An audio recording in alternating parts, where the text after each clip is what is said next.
Do you know, I've not met anyone yet who says it was the proper decision, the right decision. Gabby, are you putting it all down to if that had been at the Molineux, it'd have been given, but not Old Trafford? I think for my time of playing out, the best teams then were obviously Chelsea and Manchester United. And whenever you played at Stamford Bridge, Old Trafford, you know, there'd be that big club bias, you know, and it was funny because against Chelsea, he'd always have JT, John Terry, running over to the ref and he'd get his own way. You know, he'd have that influence on the referees as a big player. Man, you were like that, Manchester United as well would run over. You get Rio run over. You get Rooney in and around. Neville. And they'd always get the decisions. And for that to still be happening now, because everyone you speak to on the train in the black cabs, it's a penalty. It's a penalty. It's a penalty. So how can the referee not agree it's a penalty? Then all the referees in VAR all say no penalty and don't even get the ref to come over and look at the screen. I find it It's baffling. Remarkable. I've never seen a more blatant penalty in my entire life. So, and let's be fair, the goalkeeper, that was his only mistake. He was superb. Outstanding. I mean, looking at 23 shots, didn't concede. He's a presence in goal, shot stopper. And for most of the game, he come out and dealt with a lot of the crosses. But that one was more like, didn't come out to try and take a man out. I think he knew he mistimed it.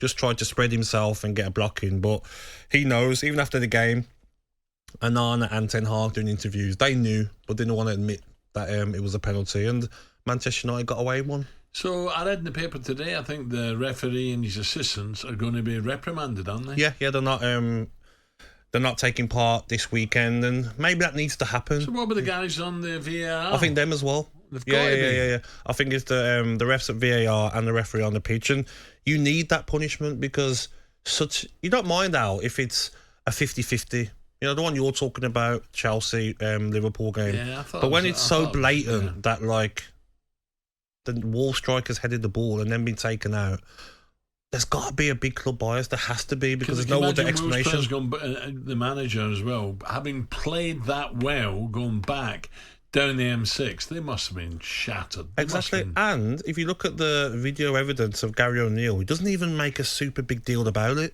He don't really like scream in the assistant referee's face.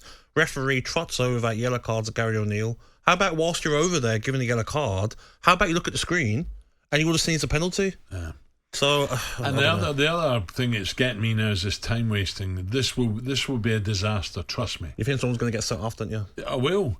There's no doubt about it. But they're giving it for certain things like throw-ins and keepers, but they're not giving it for corners. They're not giving it for free kicks. So what is it? But how do you do that then? So you're saying if you get a corner, you have to sprint over there and take as quick as you can. You've got to wait for your defenders to get up, everyone to get in position. And if you get the ball out of your hands, Gab, you can't just throw it and give possession. No. You want to wait till your players are moving, don't you? Correct. I think Trent got one, didn't he, on the weekend? I'm sure Trent got booked and other players, and he wasn't even taking his time that much.